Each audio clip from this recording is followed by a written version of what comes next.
UP triple S AGTA 2025 का exam तो हो चुका है, लेकिन हमें उसे सीखने को क्या मिलता है, क्योंकि 26 की वैकेंसी भी सामने है और हम तैयारी भी अगर सीरियस होकर 2026 एजीटीए की तैयारी कर रहे हैं तो हमें एक बार ये देख लेना चाहिए कि 25 में क्या कुछ रहा था, क्या एग्जाम का लेवल था और इंपॉर्टेंटली बात करें कि कट ऑफ क्या रही थी। तो यहाँ पर एक अच्छी अपॉर्चुनिटी है और अगर आप सीरियस एस्पिरेंट हैं एजीटीए के, ये वीडियो आपके लिए एक उस साइड पे हेल्पफुल रहेगी कि हम यहाँ पर ये देख रहे हैं कि कट ऑफ क्या निकली थी लास्ट ईयर के लिए। भले ही वो मिनिमम मार्क्स है, लेकिन एक सिर्फ हमारे माइंड में ये होना चाहिए कि हमें मिनिमम से 15-20 अपने प्लस ही लेते हुए चलने हैं। अपने हाथ में इतना क्लियर रखना है कि हमें 30 प्लस जो अपने मार्क्स हैं 25 से 30 मार्क्स एक्स्ट्रा लेके चलने हैं, क्योंकि हमें नहीं पता इस बारी का लेवल कैसा होगा और इस बारी के क्वेश्चन या हम कहें कैसे स्टेटमेंट बेस्ड क्वेश्चन क्या हमें देखने को मिलेगा। तो हमारे माइंड में केवल एक आइडिया होना चाहिए कि मिनिमम मार्क्स क्या थे। तो आज की वीडियो में मैं शगुन रंगबुला आपकी इसी सारी कट ऑफ में हम बात करने वाले हैं। सबसे पहले हम ये देख लेते हैं कि 26 की जो वैकेंसी है नोटिफिकेशन आउट हो चुका है। आयोग ने डिटेल नोटिफिकेशन इसका बता दिया है, कितनी नंबर ऑफ वैकेंसीज हैं इसका भी ऐलान कर दिया है, जिसमें कुल मिला के पिछले साल आपके पास 3300 से प्लस थी, समथिंग 3400 के अराउंड। इस बार आपके पास 2700 से ज्यादा वैकेंसी हैं, ये भी अच्छी हैं, इसे भी हम ये नहीं कहेंगे कि बहुत कम आई हैं। 2700 2750 आपके पास वैकेंसी है, जिसमें हर जाति का उन्होंने बता दिया है। यानी कि यूआर की बात करें अनरिजर्व की तो यहाँ पर 1692 आपके पास है।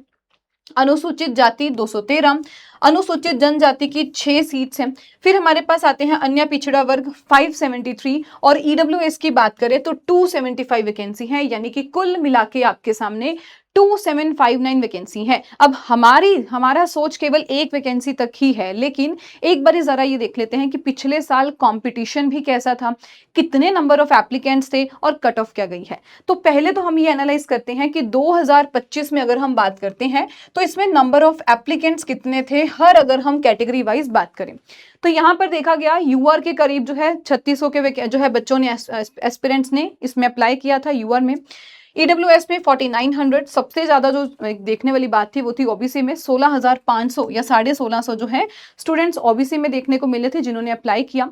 फिर आता है एसटी 300, एससी 6500 और फीमेल जो थी वो 2100 लगभग। ये हमारा कंपटीशन रहा है पिछले साल को लेके, जो अभी पिछले साल ही हमारा एग्जाम हुआ है। अब अगर हम इसी की कट ऑफ की बात करें कि इतने एप्लीकेंट्स थे, हर कैटेगरी वाइज भी हमने देख लिया कि तकरीबन इतने एप्लीकेंट्स ने अप्लाई किया था, तो इसमें अब कट ऑफ क्या रही है, अब ये हमारे लिए इंपॉर्टेंट है। मैं बिल्कुल भी ये नहीं कह रही कि इसी को आधार मानना है हमने कि भाई अगर इसमें 28 गई है, अगर इसमें 4 गई है, 28.25 गई है, हमें इतना ही लेके आना है। सिर्फ एक आइडिया होना चाहिए कि पिछले साल अगर 28 गई थी, मुझे इस साल 28 नहीं 50 तक के एक्सपेक्टेशन करना है, 50 से ज्यादा ही। क्योंकि एक चीज का ध्यान रखिएगा, कट ऑफ सिर्फ एक मिनिमम लिमिट है, इसके 15 गुना का मतलब वो नहीं होगा जिसके 30 मार्क्स होंगे उसकी हो जाएगा क्लियर, क्योंकि यहां पर आपकी मेरिट लिस्ट बनने वाली है। तो यहां पर इस वीडियो का केवल जो एक पॉजिटिव आपको मैं रिजल्ट वो दिखाना चाहती हूं कि हमें इससे एक आइडिया हो जाएगा कि 28 अगर गई थी, जिस भी कैटेगरी को आप बिलोंग करते हैं, हमें इस बारी 30, 25, 50 अपने मार्क्स ज्यादा ही लेके चलने हैं, क्योंकि ये तो मिनिमम, हमें उनमें से भी आउट कम्पीट करना है, हम उसमें से भी आगे निकलना है। तो थोड़ा सा देख लेते हैं कि लास्ट ईयर क्या गई थी कट ऑफ हर एक एक जाति की। सबसे पहले अनारक्षित की यूआर की बात करें तो 28.25 गई थी और लगभग बाकी सारी जो है उन्होंने कैटेगरीज की यही रखी थी, एक सिवाय अनुसूचित जनजाति जिनकी गई थी कट ऑफ 4, बाकी सबकी अगर आप देखेंगे अनुसूचित जाति 28.25 यही रही थी।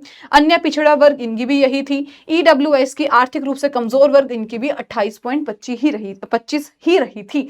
मतलब कि अगर हम देखें कि बाकी सारी कैटेगरीज की उन्होंने सेम कट ऑफ रखी है केवल एक कैटेगरी को छोड़ के, तो यहां पर हमारे इस साल का टारगेट भी मैक्सिमम स्कोर्स के लिए होना चाहिए। ये केवल एक मिनिमम, हमें एक लिमिट पता है कि इतने मिनिमम थे, जिसके भी गए थे इतने मिनिमम थे। नेक्स्ट हमारे पास आते हैं कुछ शैक्षिक आरक्षण, जैसे कि यहां बात करें स्वतंत्रता संग्राम सेनानी की 4.75। फिर आते हैं दिव्यांगजन, ये सब उनकी कट ऑफ रही थी। महिला के लिए अलग थी, यहाँ पर वांछित संख्या में महिला अभ्यर्थी अपनी मूल श्रेणी में समाहित है, यहीं पर उनका आ गया है। सैन्य विजोदित या फिर भूतपूर्व सैनिक 7.75 और कुछ खिलाड़ियों हेतु। तो ये थी आपकी cut of her category wise. और यहां से अगर हम बात करते हैं कि हमें सीखने को क्या मिलता है, तो देखिए सीखने के लिए अगर हम अपने लर्निंग्स की बात करते हैं, क्योंकि हम कोई भी वीडियो देख रहे हैं, हम कुछ भी देख रहे हैं, हमें उससे एक चीज प्लस जो है समझ आती है वो ये है, और खास करके अगर कट ऑफ की मैं बात करूं, कट ऑफ से एक ही चीज हमें समझ आती है कि हमें अपना जो टारगेट है वो हमें रखना है 50 प्लस का। 50 प्लस मतलब क्या हुआ, अगर पिछले साल 28 गई थी तो मेरे को अपना टारगेट 28 का तो बिल्कुल भी नहीं, वो सिर्फ एक लिमिट मुझे पता लगी कि अच्छा इतनी कम गई थी, लेकिन मेरे को अगर कंपटीशन में आगे निकलना है तो मुझे इससे आगे जाना पड़ेगा और उसकी वैसे ही तैयारी भी करनी पड़ेगी। अब यहां पर मैंने बोला कि तैयारी भी वैसे करनी पड़ेगी, और तैयारी वैसी तभी होती है जब हम उस चीज को सोचते हुए चलते हैं, यानी कि जब हमें हमारा पूरा पैटर्न क्लियर होता है कि मेरा इस बारी का एग्जाम जो है या पिछले साल हुआ कैसे था।